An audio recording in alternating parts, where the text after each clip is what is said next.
प्रेम से बोलो राधे राधे। राधे राधे। क्या बोलना पड़ेगा? राधे राधे। प्रेम से बड़ी भक्ति कुछ नहीं है।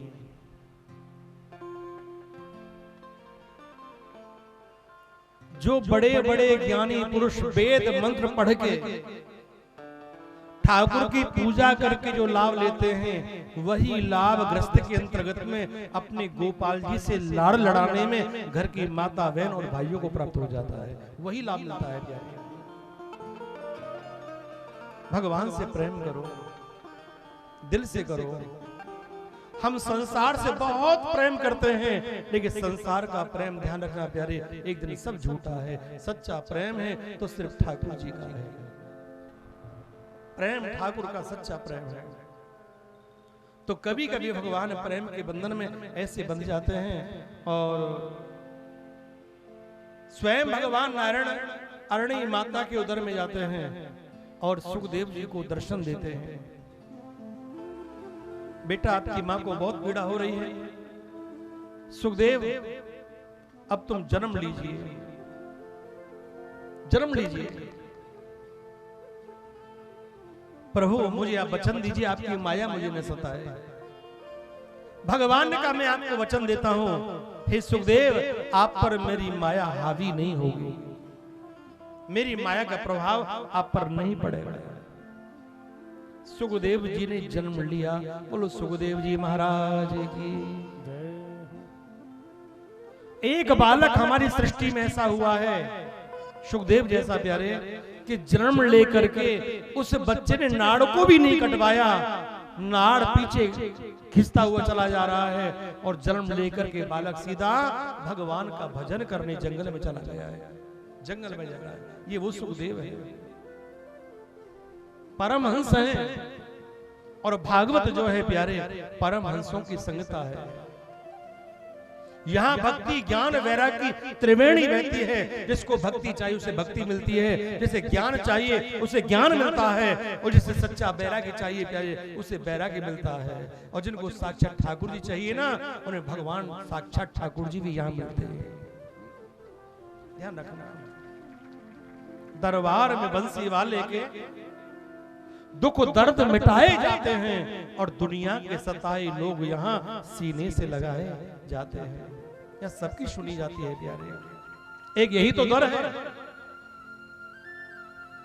यहाँ संसार के हर प्राणी के दुख का निवारण होता है। कष्टों से मुक्ति प्राप्त होने के लिए एक यही तो रास्ता है, धर्म का रास्ता, परमात्मा की शरणागति। बाकी नानक दुखिया सब संसारा, नानक दुखिया सब संसारा, और सुखी वही जो नाम आधारा। जिसके जीवन में परमात्मा का सच्चा नाम है, वही सच्चे सुख का अनुभव कर सकता है।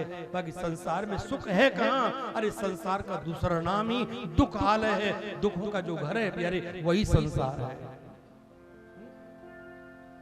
कोई तन दुखी, कोई मन दुखी, कोई धन बिन रहे तो उदास, और थोड़े थोड़े सब दुखी, कोई सुखी प्रभु के दास। ये महापुरुषों के वचन है प्यारे।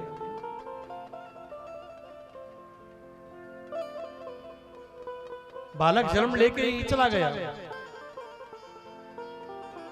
व्यासी को पता चला मेरा पुत्र जन्म लेकर के और जंगल में चला गया। तो व्यास जैसे ज्ञानी भी अपने पुत्र के वियोग को सह नहीं पाए। यम प्रवजंतो मनोपेत कृत्यम द्वैपायनो विरह कातर आजुहावः पुत्रेत तन्मयतया तरवो विनेदु स्तम शरभूत हृदयम मुनि मानतोस्मि। हा बेटा, हा बेटा, हा बेटा कहते हुए व्यास जी जंगल में भटक रहे हैं। मेरा बेटा कहां चला गया? 12 साल के बाद मेरे पुत्र का जन्म हुआ और आज मेरा बेटा मुझे छोड़ के चला गया। मैं बेटे के बिन कैसे रहूंगा? मैं पुत्र के बिन कैसे रहूंगा? गृहस्थ के अंतर्गत में पुत्र का दुख सबसे बड़ा दुख है प्यारे, और पुत्र का सुख सबसे बड़ा सुख है। पुत्र से बड़ा सुख नहीं और पुत्र से बड़ा कोई दुख भी नहीं प्यारे। आज वही व्यास जी वन वन भटक रहे हैं। क्या देखते हैं? एक सरोवर में कुछ देवांगनाएं, देवकन्याएं स्नान कर रही थी। जब स्नान कर रही थी, उन देवकन्याओं ने व्यास जी को आते हुए देखा और उन्होंने किनारे पर रखे हुए अपने वस्त्र लिए और उन वस्त्रों से अपने तन को ढकने लगी। व्यास भगवान ने कहा, हे देवकन्याओं, हे देव बालिकाओं, क्या तुमने इस रास्ते से जाते हुए मेरे पुत्र सुखदेव को देखा है? आपने मेरा बेटा देखा है? वो देवकन्याएं बोली, है महाराज, आपका जो पुत्र है ना, वो अभी अभी कुछ क्षण पहले इस रास्ते से गुजरा है। हमने अपने आंखों से उस बालक को जाते हुए देखा है, जिनका दिगंबर वेश है, भगवान के ध्यान में लीन है, उन्हें संसार का कोई भान ही नहीं है, होश ही नहीं है, सिर्फ ठाकुर जी में रमे हुए हैं। व्यास भगवान कहे, देव बालकाओ, मेरा बालक तरुण है, जवान है, 12 साल का बालक, उसको देख करके तुमने अपने तन को नहीं ढका और मुझे बुड्ढे को देख के तन को ढक रही हो, तो मुझे ऐसा प्रतीत होता है कि तुम मुझसे मिथ्या भाषण कर रही हो, झूठ बोल रही हो। उन देव बालकाओं ने कहा, महाराज, तुम्हारे पुत्र को संसार का कोई भान नहीं है, जो भगवान में रमा हुआ है, उसे संसार के लोगों में कोई दोष नहीं दिखाई पड़ता। महाराज, आपका बालक इसी रास्ते से गया है, हमारा विश्वास कीजिए। व्यास जी ने बड़ा खोजा लेकिन पुत्र नहीं मिला। निराश होकर के व्यास जी अपनी कुटिया में आ गए और कुटिया में आकर के अपने मन को शांत करने के लिए, पुत्र के दुख से उन कष्टों को कम करने के लिए भगवान का निरंतर वो जाप करने लगे। अपने आश्रम में बच्चों को भागवत का वो अध्ययन कराते थे।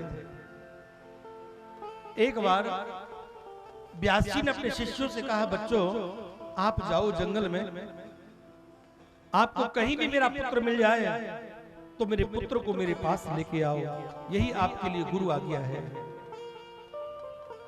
बच्चे जंगल में गए हैं गौचारण करने के लिए। गौचारण करते करते सुखदेव जी को खोज भी रहे थे, लेकिन भागवत जी के श्लोक गा रहे थे, बड़े बड़े सुंदर,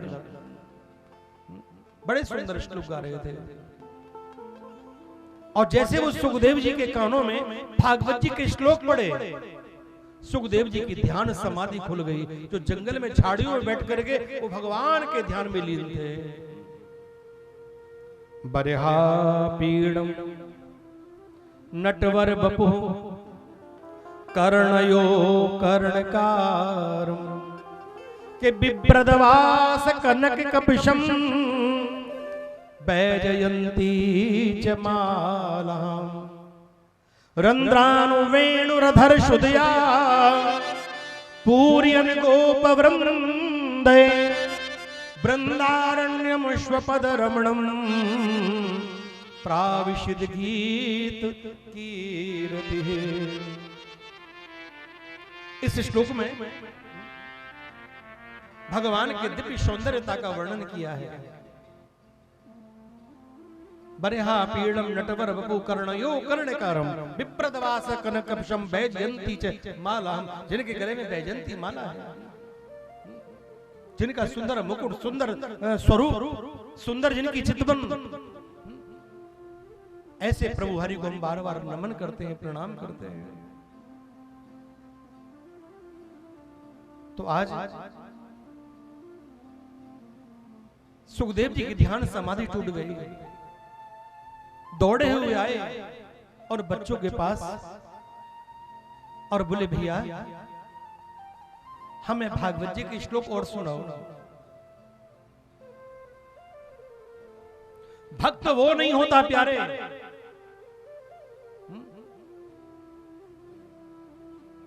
जो एक बार में भगवान के नाम से संतुष्ट हो जाए। सच्चा भक्त वो है कि हे परमात्मा, जब तक मैं जीऊं इन कानों से आपके नाम का रस पीऊं, इन कानों से आपके नाम का रस पीऊं, इन आंखों से आपका मैं दर्शन करूं और जीवन के अंतिम क्षण तक आपका नाम मैं गाता रहूं। कथा सुनने के बाद फिर इच्छा हो ठाकुर जी हमें ऐसा मौका फिर दोबारा मिले कि हम तुम्हारी कथा में हो जाए। ये सेवा करने का हमको बार बार सौभाग्य प्राप्त हो। हे परमात्मा, हम तुमसे यही प्रार्थना करते हैं, हमें ये सौभाग्य बार बार प्राप्त हो, बार बार प्राप्त हो। तो आज वही हमारे श्री सुखदेव जी महाराज ने कहा कि मुझे और कथा सुनाओ, बल्कि और सुनने हैं भागवत जी के श्लोक आपको, तो आपको अपने पिता के पास जाना होगा। हमारे पास तो ऐसे 2, 4, 6 श्लोक हैं, लेकिन तुम्हारे पिता के पास तो इन श्लोकों का खजाना है, भंडार है। 18,000 श्लोक है भागवत जी में। भागवत जी में 18,000 श्लोक हैं, 335 अध्याय हैं, 12 स्कंद हैं और 1 करोड़ भागवत जी के अंतर्गत में अक्षर है। भागवत जी के हर शब्द में साक्षात भगवान का दिव्य स्वरूप विराजमान है। स्वयं ठाकुर जी बसते हैं। जैसे मैंने कल आपको बताया, भगवान स्वयं नाम में ही विराजमान है। भगवान स्वयं नाम में ही विराजमान है। इसलिए कहा है कलयुग केवल, गोस्वामी तुलसीदास जी ने कहा है, कलयुग केवल नाम आधारा, कलयुग केवल नाम आधारा, कलयुग केवल नाम आधारा, कलयुग केवल नाम आधारा, सुमेर सुमेर नर उतर पारा, सुमर सुमर नर उतर पारा, कलयुग योग यज्ञ नहीं ज्ञान, कलयुग योग यज्ञ नहीं जाना, एक आधार राम गुण गाना, एक आधार राम गुण गाना, मंगल भवन अमंगल हारी, मंगल भवन अमंगल हारी, मंगल भवन अमंगल हारी, मंगल भवन अमंगल हारी, उमा सहित जहि जपित पुरारी, उमा सहित जहि जपत पुरारी, पवन पावन नाम सीताराम सीताराम, पवन पावन नाम सीताराम सीताराम, पवन पावन नाम सीताराम सीताराम, पवन पावन नाम सीताराम सीताराम, हरि का प्यारा नाम सीताराम सीताराम, हरि का प्यारा नाम सीताराम सीताराम, हरि का प्यारा नाम सीताराम सीताराम, हरि का प्यारा नाम सीताराम सीताराम।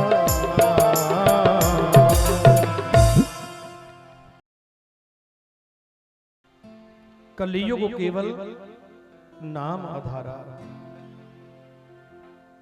और कोई साधन नहीं है इस प्राणी के उद्धार के लिए प्यारे, कल्याण के लिए। और ना कलयुग में कलयुग का इंसान उन नियमों का पालन कर सकता। योग यज्ञ जप तप ध्यान ये कलयुग के इंसान से नहीं हो पाते प्यारे।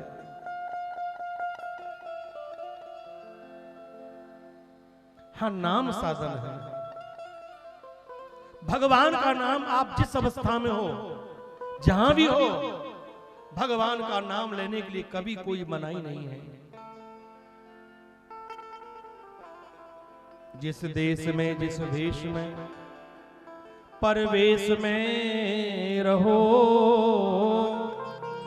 राधा रमण राधा रमण राधा रमण कहो। जिस हाल में जिस चाल में जिस काल में रहो, राधा रमण राधा रमण राधा रमण कहो। महापुरुषों ने कहा है ना कि सीताराम सीताराम और सीताराम कहिए, और जाई विद राखे राम, राधे ताई विद रहिए। जाई विद राखे राम, चाहे दुख हो या सुख हो, ध्यान रखना प्यारे। अगर दुख भी अगर हमारे जीवन में आया है तो समझो हमारे कोई पूर्व जन्म के ये कर्म का भोग है, उसको हमें भोगना पड़ेगा। परमात्मा किसी को दुख नहीं देता, अपने कर्म से ही व्यक्ति को सुख दुख मिलता है। हाँ, परमात्मा का नाम लेने से व्यक्ति को सुकून जरूर मिलता है, शांति जरूर मिलती है। इसलिए हर प्राणी को सुकून प्राप्त करने के लिए भगवान का नाम लेना जरूरी है, भगवान की कथा सुनना जरूरी है। भगवान सबके कष्टों को हरण करते हैं, सबके दुखों को मिटाते हैं। आपने कभी कभी देखा होगा, जो व्यक्ति अपने घर में 10 मिनट भी जमीन पर नहीं बैठ सकता, वो कथा में 4 घंटे आराम से बैठ जाता है, पता नहीं उसका दर्द कहां चला जाता है। ये दर्द तो बहुत छोटा है, ये दर्द तो कुछ मत समझो प्यारे, लेकिन आगे नरकों में कितने बड़े कष्ट हैं। उन कष्टों से मुक्ति प्राप्त करने के लिए संसार के हर व्यक्ति को भगवत कथा श्रवण करनी चाहिए, ठाकुर जी का नाम श्रवण करना चाहिए। सदा सेव्या श्रीमद् भागवती कथा यस श्रवण मात्रेणम हर चिंतम समाश्रये। भगवत कथा श्रवण करते रहो, नाम श्रवण करते रहो, क्योंकि परलोक में आपको पता है न कोठी काम आएगी, न फैक्ट्री काम आएगी, न टीवी काम आएगी, न बीवी काम आएगी, न पति काम आएगा, न बेटा काम आएगा, कोई कुछ काम नहीं आता प्यारे। वहां व्यक्ति के अपने कर्म ही दिखाई देते हैं कि जीवन में जो किया है उसका दंड उसे वहां प्राप्त होता है। लेकिन उन नरकों से बचने के लिए है, हमारे शास्त्रों में बार बार कहा है, कृष्ण कथा ही केवलम, एक भगवान की कथा ही है जो व्यक्ति को नरक जाने से बचाती है, उन कष्टों से बचाती है। ये कथा हमें भगवान के धाम तक पहुंचाती है। और आप वैसे भी जानते हो, ये बैसाख का महीना चल रहा है, और बैसाख का महीना तो धर्म करने के लिए, पुण्य करने के लिए, सेवा भक्ति करने के लिए सबसे उत्तम कहा गया है, सबसे उत्तम कहा गया है। कल वैसे भी आपको पता है कितनी बड़ी तिथि है कल, अक्षय तृतीया। अक्षय तृतीया के दिन हम कोई धर्म पुण्य करते हैं तो उसका फल अक्षय होता है। अक्षय का मतलब करोड़ों गुना ज्यादा हमको लाभ प्राप्त होता है। और अक्षय तृतीया के पावन उपलक्ष्य में, क्योंकि कल का जो दिन है भगवान परशुराम का प्राकट्य दिवस है।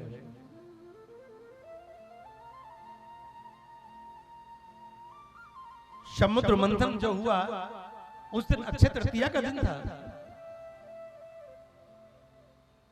द्रौपदी का भगवान ने चीर बढ़ाया, अक्षय तृतीया का दिन था।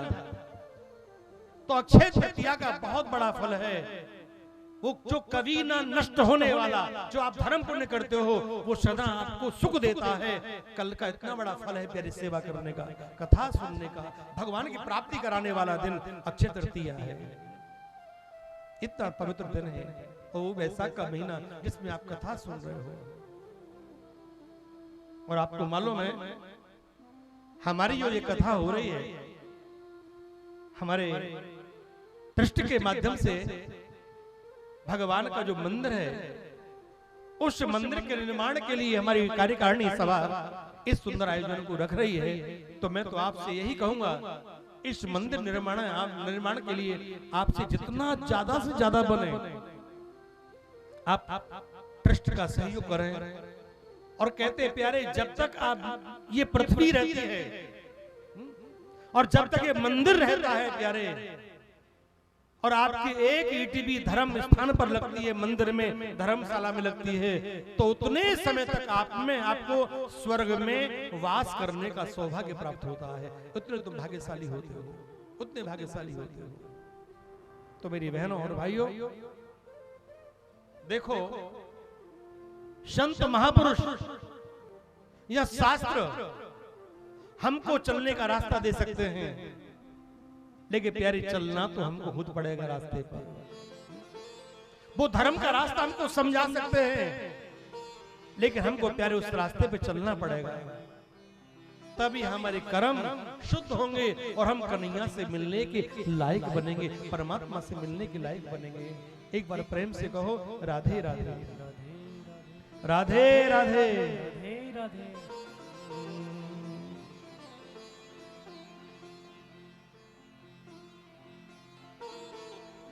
ये श्री ठाकुर जी की वाणी है।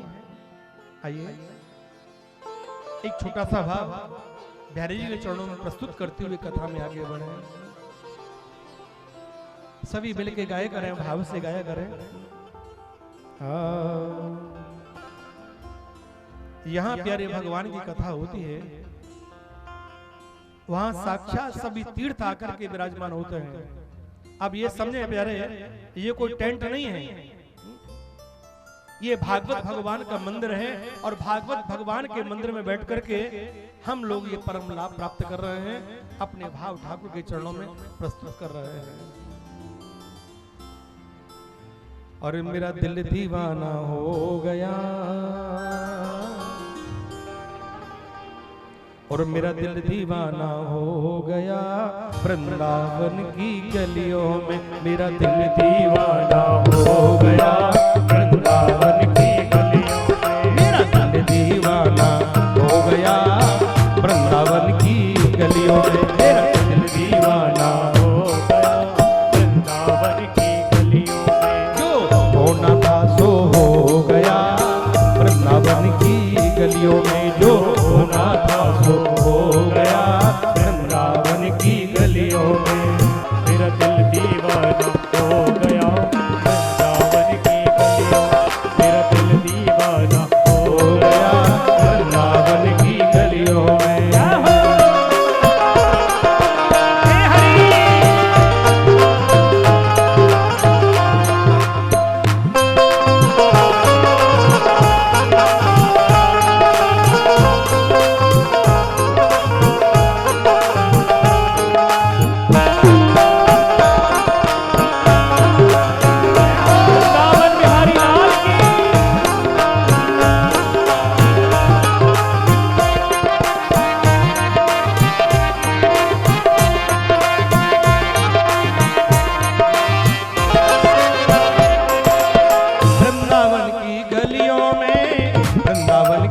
गलियों में ओ वृंदावन की गलियों में, वृंदावन की गलियों में, हाँ वृंदावन की गलियों में, वृंदावन की गलियों में, वृंदावन की गलियों में, वृंदावन की गलियों में मेरा दिल दीवाना हो गया, वृंदावन की गलियों में मेरा दिल दीवाना हो गया, वृंदावन की गलियों में।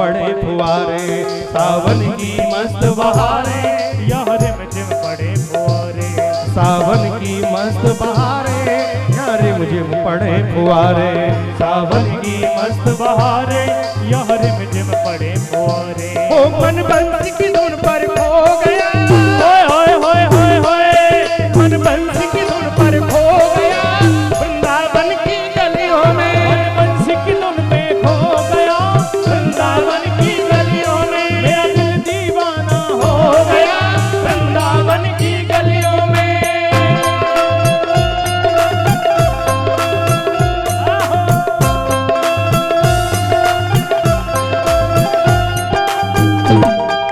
हे हरि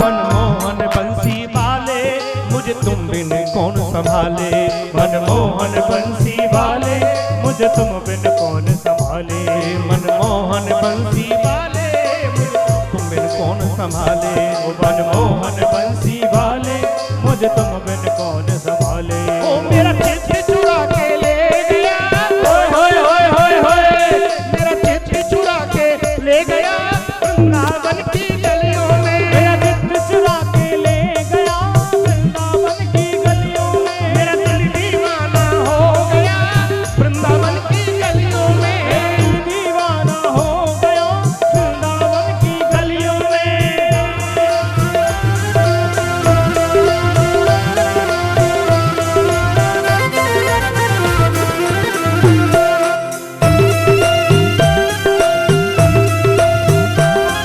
श्री राधे।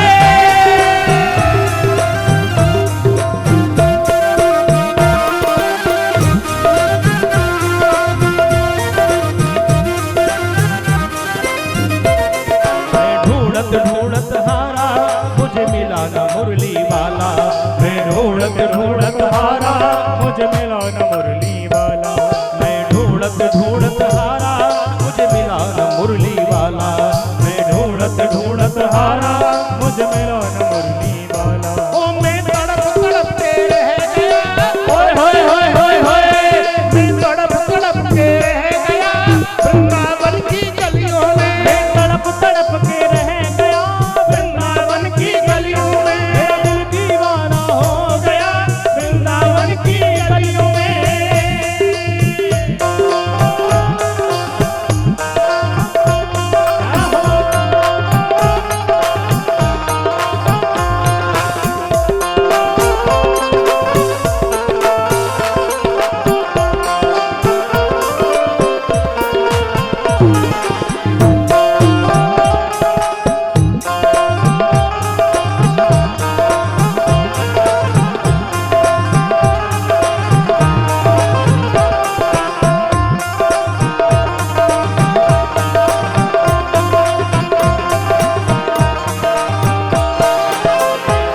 फिर राधे का ध्यान लगाया, संग बांके बिहारी आया, मैंने राधे का ध्यान लगाया संग बाके बिहारी आया, मैंने राधे का ध्यान लगाया, संग बांके बिहारी आया, मैंने राधे का ध्यान लगाया संग बाके बिहारी आया। ओ राधे संग दर्शन दे गया, होय होय होय होय होय, राधे संग दर्शन दे गया वृंदावन की गलियों में, राधे संग दर्शन दे गया।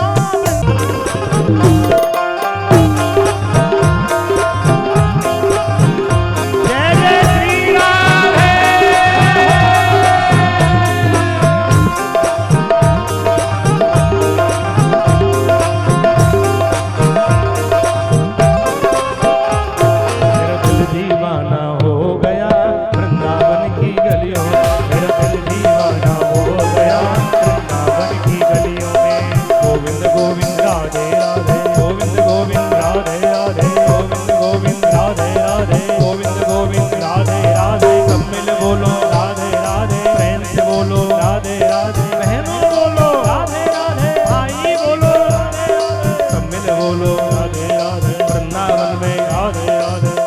गली में राधे राधे, नंदगांव में राधे राधे, बरसाने में राधे राधे, गोवर्धन में राधे राधे, भांडी वन में राधे राधे, प्रेम सरोवर राधे राधे, कान गली में राधे राधे, मान गली में राधे राधे, कैवर वन में राधे राधे, बिहार वन में राधे राधे, हिसार नगर में राधे राधे, हिसार शहर में राधे राधे, हिसार शहर में राधे राधे, कृष्ण कथा में राधे राधे, ब्रज 84 राधे राधे, गोविंद गोविंद राधे राधे, गोविंद गोविंद राधे राधे, गोविंद गोविंद राधे राधे, गोविंद गोविंद राधे राधे, गोविंद गोविंद राधे राधे, गोविंद गोविंद राधे राधे, गोविंद गोविंद राधे राधे, गोविंद गोविंद राधे राधे, गोविंद गोविंद राधे राधे, गोविंद गोविंद राधे राधे, गोविंद गोविंद राधे राधे, गोविंद गोविंद राधे राधे, गोविंद गोविंद राधे राधे, दिल दीवाना हो गया वृंदावन की गलियों में मैं दीवाना हो गया वृंदावन की गलियों में, मैं दीवाना हो गया वृंदावन की, मेरा दिल दीवाना हो गया वृंदावन की गलियों में, दिल दीवाना हो गया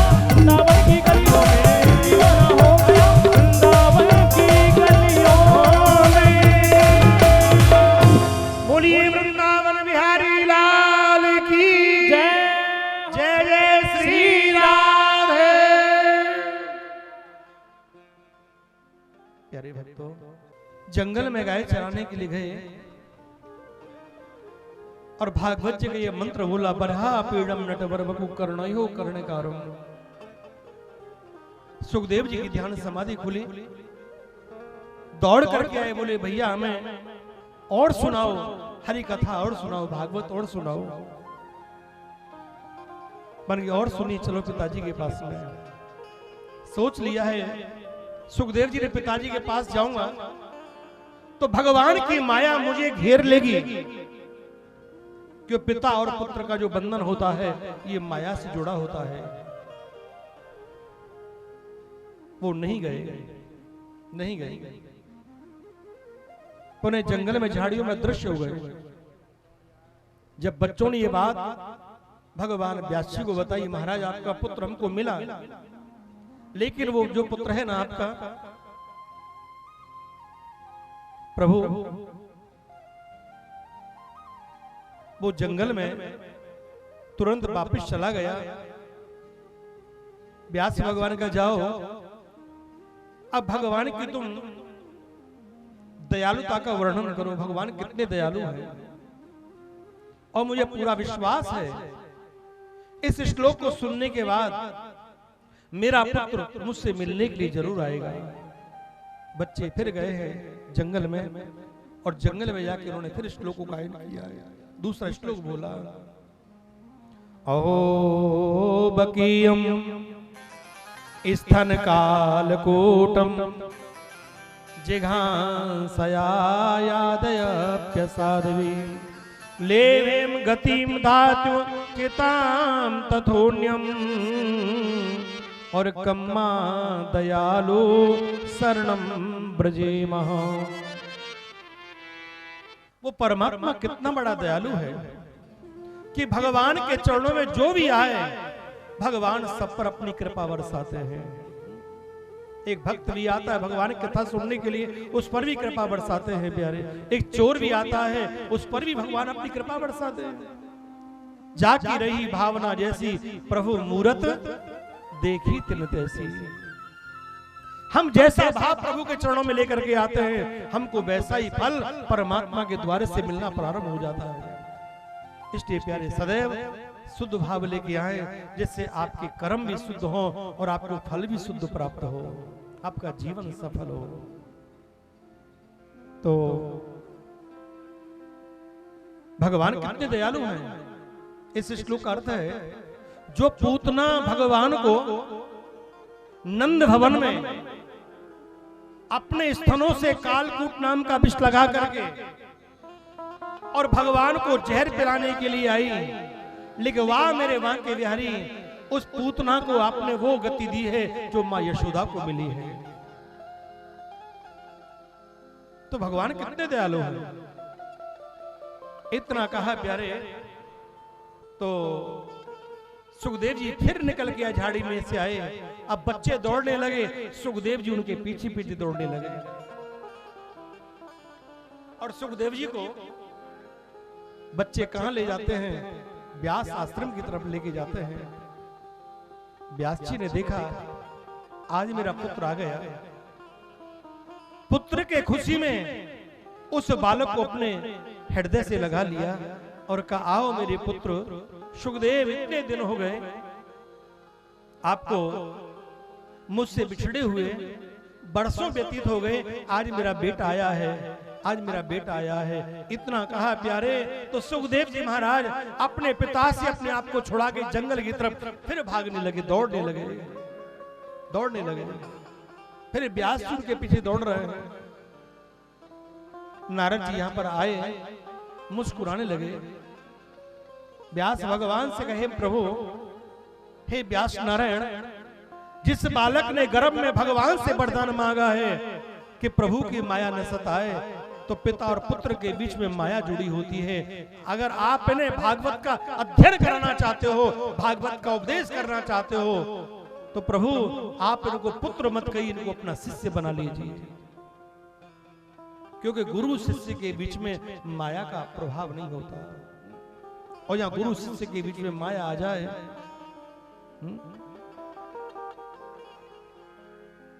तो वो दोनों ठीक नहीं है। शिष्य तो ऐसा चाहिए जिसने अपना जीवन ही गुरु के चरणों में समर्पण कर दिया। इससे बड़ी उसके पास और क्या सौगात हो सकती है। कि शिष्य तो ऐसा चाहिए जो गुरु को सर्वस्व दे। कि शिष्य तो ऐसा चाहिए जो गुरु को सर्वस्व दे, और गुरु तो ऐसा चाहिए जो शिष्य से कछु न ले। ये गुरु और शिष्य का धर्म है। पर आज कलयुग है ना, कलयुग के अंतर्गत में लोग अपने धर्म से सब गिरते चले जा रहे हैं। आज कलयुग के गुरु की स्थिति देखो प्यारे।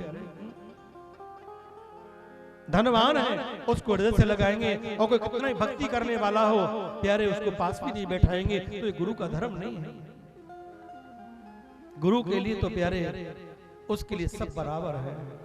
ठीक है, हम धनवानों का आदर मान सम्मान इसलिए करते हैं जिसके कारण से प्यारे सुंदर व्यवस्थाएं होती हैं। भक्तों को प्यारी कथा सुनने का, मंदिर में बैठने का सुंदर सौभाग्य प्राप्त होता है। अगर धनवानों का आदर मान सम्मान नहीं होगा तो प्यारे ये आपको ऐसे सुंदर आयोजन सुनने का, परमात्मा के चरणों में बैठने का लाभ कैसे प्राप्त होगा। इसलिए उनका सम्मान करना हमारा धर्म है। लेकिन गुरु के लिए सब बराबर है, गुरु के लिए सब बराबर है। तो आज व्यास जी ने गुरु किसे कहते हैं, जो संसारी व्यक्ति के अपने ज्ञान के द्वारा उसके अहंकार को निकाल दे, गुरु को निकाल दे, उसके घमंड को निकाल दे, उसे भगवान के चरणों में सच्चे दिल से लगा दे, उसे परमात्मा के धाम की प्राप्ति करा दे, परमात्मा से मिला दे, प्या दे। वही तो सच्चा गुरु होता है, वही तो गुरु होता है। तो आज वही व्यास भगवान ने अपने पुत्र को पुत्र न कह के अपने पुत्र को शिष्य बनाया है, और बालक को पूरी भागवत का सच अध्ययन कराया। भागवत जी में जब सुखदेव जी महाराज पारंगत हो गए, भागवत का पूर्ण ज्ञान उन्होंने अपने जीवन में उतार लिया, भागवत को अपने आचरण में ले आए, तो स्वयं सुखदेव जी भी भगवान का दिव्य स्वरूप हो गए। कहते व्यास गद्दी पर जो विराजमान होता है उसको हम किसी साधारण व्यक्ति के भाव से नहीं देखते, उनको साक्षात भगवान के रूप से हम निहारते हैं, भगवान की दृष्टि से देखते हैं कि व्यास आए विष्णु रूप आए, व्यास रूप आए विष्णुवे। जो व्यास गद्दी है ये साक्षात भगवान की गद्दी है। हम उस गद्दी को प्रणाम करते हैं, यहाँ साक्षात स्वयं ठाकुर जी विराजमान होते हैं। व्यास गद्दी पर हम किसी महान पुरुष को देख करके, संत को जो भी विराजमान है उसमें साधारण भाव न रखें, ये समझे साक्षात ठाकुर जी हमें उपदेश कर रहे हैं और हमारा जीवन का कल्याण करने के लिए हमारे नगर में आए हैं और हम पर अपनी कृपा बरसा रहे हैं। इस भाव को लेकर कथा का लाभ लीजिए प्यारे। स्वयं ठाकुर जी हमारे बीच खुद चल के वृंदावन से आए हैं, ऐसा भाव रखिए। मेरी बहनों और प्रिय भक्तों, उन्हीं सुखदेव जी महाराज ने राजा परीक्षित को मां गंगा के पावन तट पर सुकुरताल नाम के स्थान पर कथा श्रवण करा के 7 दिन में इसके संसार के आवागमन से उनको मुक्ति प्राप्त कराई थी। और राजा परीक्षित के जमाने से ही इस भागवत का ज्यादा प्रचलन हमारी समाज के अंतर्गत में हुआ। वैसे कथा तो अनादि काल से, कल ही मैंने आपको बताया था, ये सबसे पहले कथा भगवान शंकर ने अमर कथा के रूप में मां पार्वती को सुनाई है। सूची महाराज ने सनकादिक ऋषि को सुनाई है। नारद जी ने भक्ति के पुत्र ज्ञान वैराग्य को सुनाई है। गोकर्ण जी महाराज ने अपने भाई धुंधकारी को सुनाई है। सुखदेव जी ने राजा परीक्षित को सुनाई है। उसी कथा का परम लाभ हिसार की भूमि पर बैठ करके आप सब लोग प्राप्त कर रहे हैं। ये लाभ प्राप्त कर रहे हैं। तो पांडवों के वंश में महाराज परीक्षित का जन्म हुआ था। ये महाराज जो परीक्षित हैं अर्जुन के नाती थे। इनके पिता का नाम था अभिमन्यु। उत्तरा के गर्भ से इनका जन्म हुआ था। और इस बालक का वध करने के लिए द्रोणाचार्य के पुत्र अश्वत्थामा ने ब्रह्मास्त्र का प्रयोग किया था। लेकिन अयोध्या भगवान के चरणों में गिरी है और भगवान ने गर्भ में आकर के इस बालक की रक्षा की है।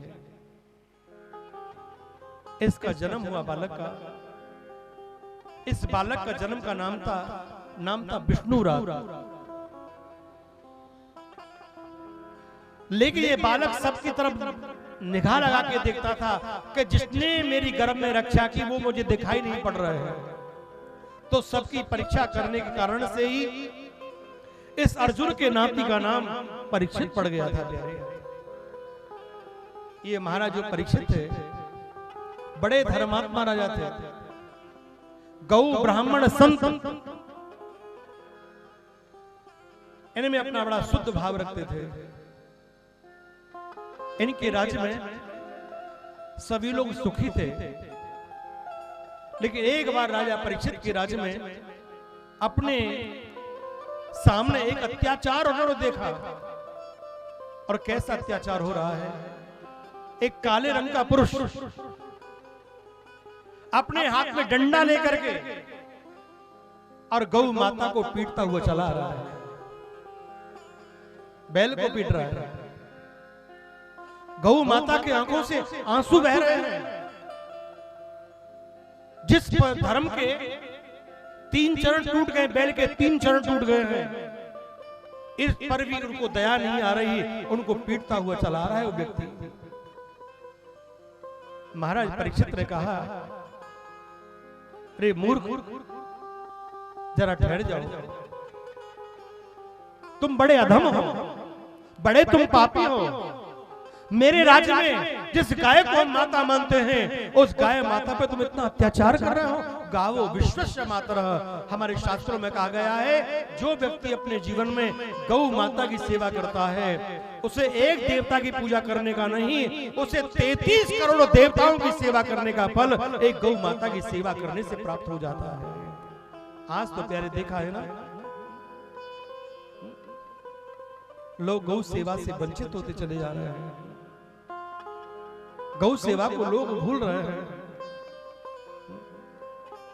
गावो विश्वस्य मातरः, और गाय जो है ना गोपाल को सबसे प्यारी है। इसलिए गाय पालने कारण से ठाकुर जी का नाम गोपाल पड़ा। लेकिन आज समाज में बड़ी विकृति फैलती चली आ रही है। हम एक गौ सेवा नहीं कर सकते, चाहे घर में 4 कुत्ते रख लेंगे प्यारे। माता पिता को हम 1 कप चाय नहीं पिला सकते, चाहे कुत्तों को हम 2 लीटर दूध पिला देंगे। माता पिता को पास नहीं बैठा सकते, कुत्तों गाड़ी में लेके घुमाएंगे। सूर्य ना बदला, चांद ना बदला, ना बदला आसमान, कितना बदल गया इंसान। देख तेरे संसार की हालत क्या हो गई भगवान, कितना बदल गया इंसान। ये युग का प्रभाव है। लेकिन हमें प्यारे युग परिवर्तन में भी हमें अपने संस्कारों को नहीं भूलना, अपने धर्म को नहीं भूलना कि हमारा धर्म क्या है। हम जीते नहीं उसके लिए, ये जीवन मिला है जिसके लिए। कहते प्यारे, जिसके घर में माता पिता दुखी हों और ऐसा बच्चा बाहर कितना भी भक्ति करे प्यारे, कितना भी धर्म करे, उसका धर्म किसी काम का नहीं है। सबसे बड़ा धर्म, जिस माता पिता ने हमको जन्म दिया है प्यारे, हमको इस योग्य बनाया है, उनकी सेवा करने से ही हमें सब देवताओं की सेवा करने का फल प्राप्त होता है। एक गौ माता की सेवा करने से हमें सब देवताओं का फल प्राप्त हो जाता है। ये हमारे शास्त्रों का वचन है, हमारे वेदों में वर्णित है, और महापुरुष इस बात को कहते हैं, हर बात को भूलो मगर माँ बाप को मत भूलना। हर बात को भूलो मगर माँ बाप को मत भूलना। उपकार तो इनके अनेकों हैं, इस बात को मत भूलना। इनके इतने बड़े उपकार हमारे जीवन में होते हैं। अगर अपने शरीर से चमड़ा निकाल करके इसके जूते चप्पल बना के माता पिता के चरणों में पहरा दिए जाएं और कहें कि आप हमसे इतना कह दो, हम तुम्हारे ऋण से उरण हो गए, इतना करने के बाद व्यक्ति माता पिता के ऋण से उरण नहीं हो सकता। और हमारे शास्त्रों में कहा गया है, जो बच्चे सामर्थ्यशाली होते हुए भी अपने माता पिता को तकलीफ देते, कष्ट देते हैं, मरने के बाद यम के दूत उनका स्वयं मांस नोच नोच करके प्यारे उन्हीं के सामने डालते हैं और उनको कष्ट देते हैं। ऐसा भागवत जी में 5वें स्कंद में उसका वर्णन आया है। मंदिर में ना मिलेंगे,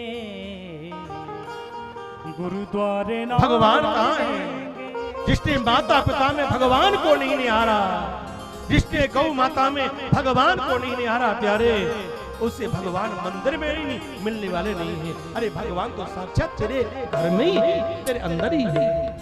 मंदिर में ना मिलेंगे, गुरुद्वारे ना मिलेंगे, घर में ही बैठे हैं तेरे भगवान।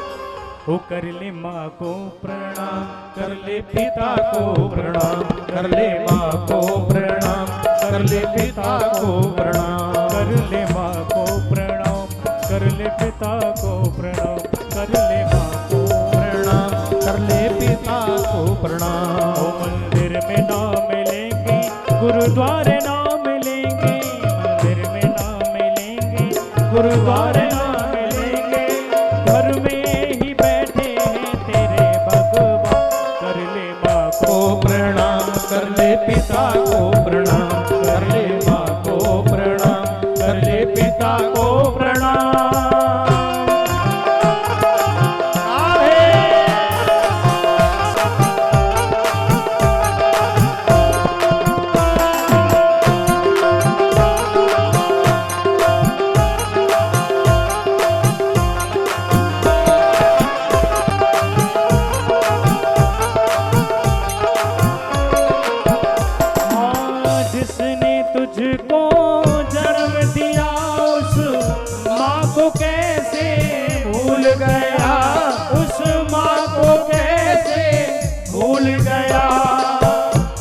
पोस कर बड़ा किया, उस पिता को कैसे भूल गया, उस पिता को कैसे भूल गया।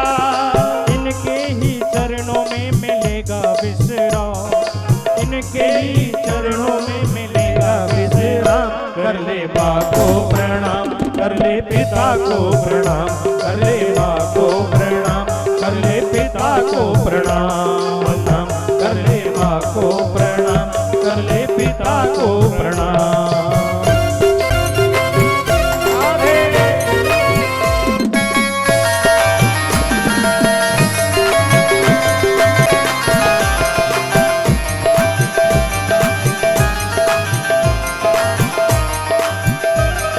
पिता को प्रणाम।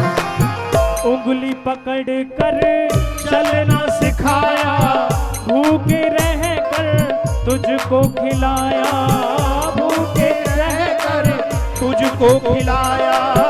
कष्ट कभी भी आया तुझ पर, हर पल तेरा साथ निभाया, हर पल तेरा साथ निभाया।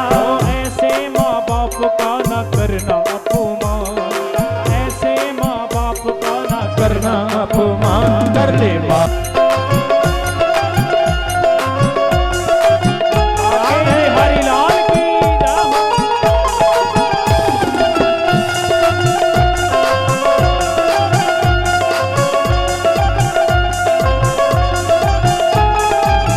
कर ले माँ को प्रणाम, कर ले पिता को प्रणाम, कर ले माँ को प्रणाम, कर ले पिता को प्रणाम, कर ले माँ को प्रणाम, कर ले पिता को प्रणाम। जय जय श्री राधे। देवो भवः, माता ही सबसे बड़ी देवता है। पितृ देवो भवः, पितृ ही सबसे बड़े देवता है। माता पिता से बढ़कर के आचार्य देवो भव, आचार्य तीसरे स्थान पर आते हैं। तो सबसे बड़े प्यारे भगवान हैं। गृहस्थ के अंतर्गत में तो प्यारे अपने पूर्वज हैं, अपने बुजुर्ग हैं। महाराज परीक्षित ने कहा, महाराज परीक्षित ने कहा,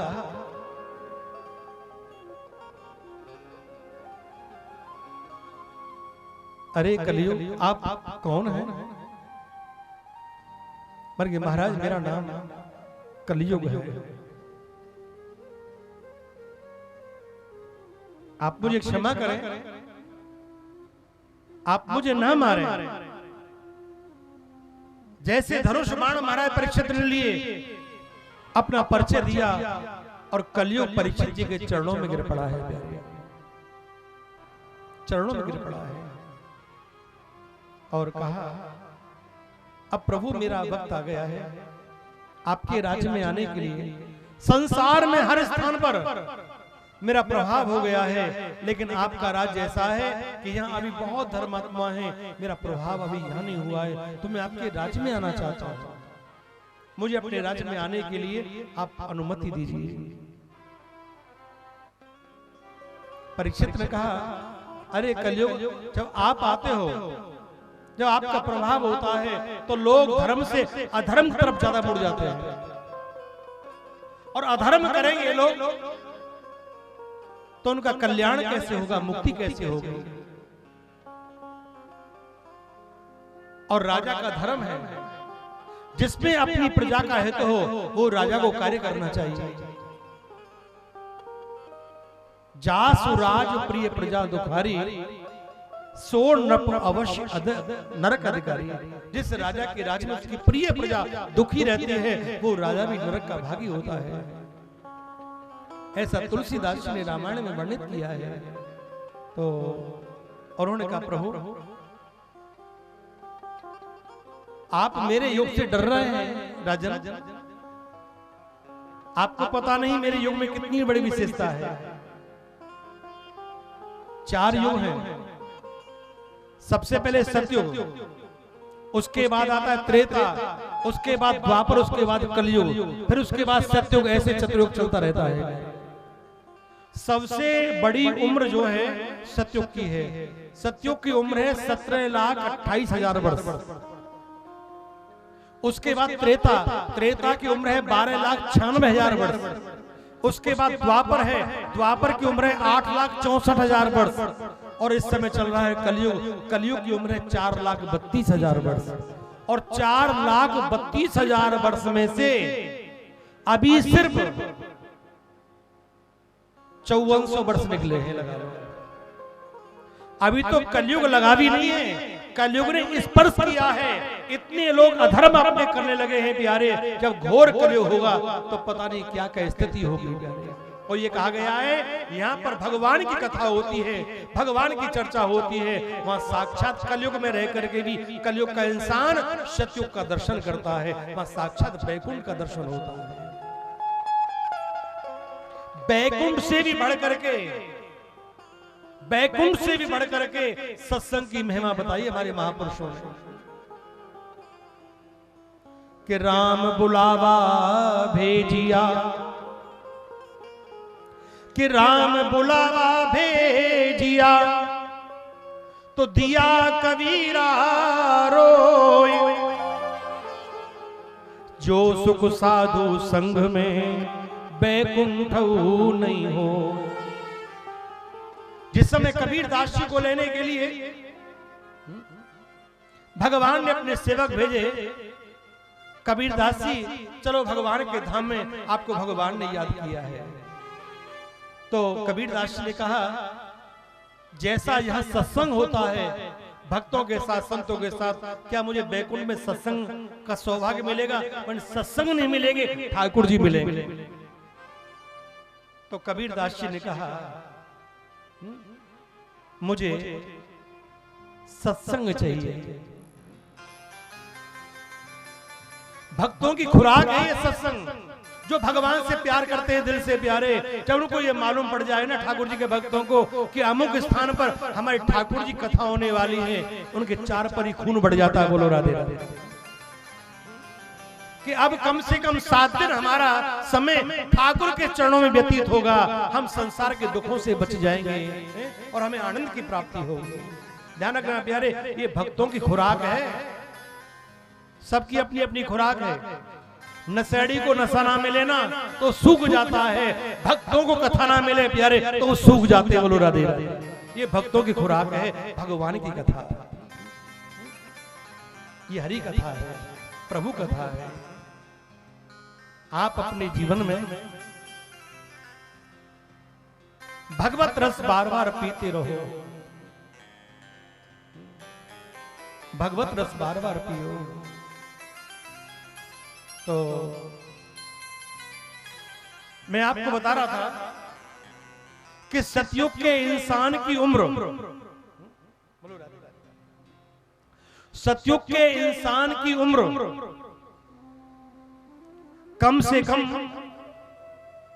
1 लाख वर्ष होती थी। आपको इंसान की उम्र के विषय में बताया शास्त्रों में कि सतयुग का आदमी कम से कम 1 लाख वर्ष तक जीता था। उसके बाद त्रेता आया, त्रेता में 1 लाख में से 1 शून्य खत्म कर दी ठाकुर जी ने। 10,000 वर्ष की उम्र त्रेता के इंसान की हो गई। उसके बाद द्वापर आया, 1 शून्य खत्म हो गई। 1000 वर्ष की उम्र द्वापर के इंसान की हो गई। उसके बाद कलयुग आया, 1 शून्य खत्म हो गई, 100 वर्ष की आयु हो गई। और कहते हैं घोर कलयुग होगा, उस समय 100 के सामने से 1 शून्य और खत्म हो जाएगी। कलयुग के इंसान की पूरी उम्र 10 वर्ष की हो जाएगी प्यारे। ऐसा भागवत जी में प्रमाण है कि 10 वर्ष के इंसान ही कलयुग में दादी बाबा नानी नाना तक बन जाएंगे। ऐसा घोर कलयुग हुआ प्यारे। और इंसान की लंबाई भी घटते घटते जब घोर कलयुग होगा तो कलयुग में आदमी सिर्फ 1 फुट का इंसान रह जाएगा। 1 फुट का इंसान कलयुग के अंत में होगा। उस समय फिर प्रलय होगी प्यारे, फिर दोबारा सृष्टि रची जाएगी।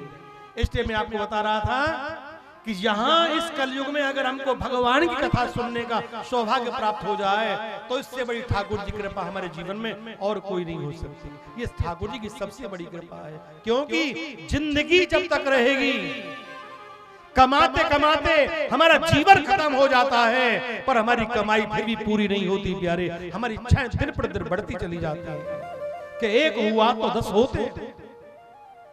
आज 1 है तो कल 10 हो जाए, फिर 100 हो जाए, फिर 1000 हो जाए। पर ध्यान रखना प्यारे, जितनी लंबी बात सोचता उतनी आयु छोटी है। और लाख कमा चा करोड़ कमा, खानी तो 2 ही रोटी है। पेट 2 रोटी से भरेगा। राजा राणा छत्रपति जिनवाणी में आया है, एक दिन सबको जाना है, रहना नहीं देश बेगाना है। कोई चले गए कोई जाने वाले, अपना भी नहीं ठिकाना है। राजा राणा छत्रपति हाथिन के सवार, और मरना सबको एक दिन अपनी अपनी बार। दल बल देवी देवता मात पिता परिवार, और मरती बिलियां जीव को कोई न राखनहार। जहां देह अपनी नहीं तहां न अपनो कोय, घर संपत पर प्रगट है पर है परजन लोय। दिपे चाम चादर मणि हाड़ पिंजरा देह, और भीतर यासम जगत में और नहीं गिनगे। मोह नींद के जोर जगवासी घूमे सदा, कर्म चोर चौं और सर्वस लूटे सुध नहीं। हम दिन प्रतिदिन लुटते चले जा रहे हैं, हम जीते नहीं उसके लिए ये जीवन मिला है जिसके लिए हम संसार में पागलों की भांति घूमते रहते हैं, लेकिन बिना भजन के हमारे साथ कुछ भी चलने वाला नहीं है। प्यारे, ये भजन ही काम आएगा, ये भक्ति ही परलोक में काम आएगी, ये धर्म ही साथ निभाएगा, बाकी कुछ भी साथ नहीं निभाता। मैं ये नहीं कहता कि आप संसार के काम मत करो, संसार में अगर हम आए हैं तो संसार की तरफ भी देखना है, लेकिन संसार के देखते हुए अपने तरफ भी देखना है, आगे भी हमें कष्ट ना मिले। इसलिए हर व्यक्ति को भगवान की भक्ति जरूर करनी चाहिए, भजन जरूर करना चाहिए। इस भजन के बिना व्यक्ति का कल्याण नहीं है। उमा कहूं मैं अनुभव अपना, और दो दिल का जगत में मेला रे सब चला चली का खेला। दो दिल का जगत में मेला रे सब चला चली का खेला। दो दिल का जगत में मेला रे सब चला चली का खेला।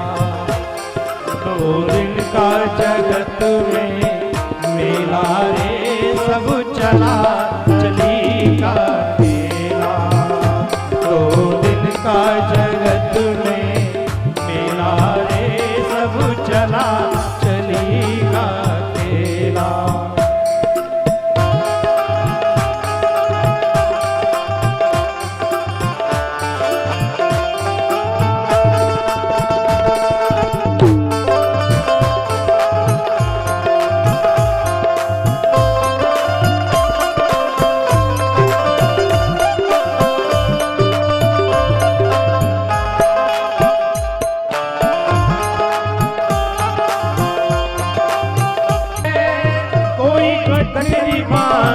धर जावे, कोई गठरी बांध धर जावे, और कोई गठरी बांध धर जावे, और कोई खड़ा तैयार अकेला रे सब चला चली का मेला। दो दिन का जगत में मेला रे सब चला चली का खेला। दो दिन का जगत में मेला रे सब चला चली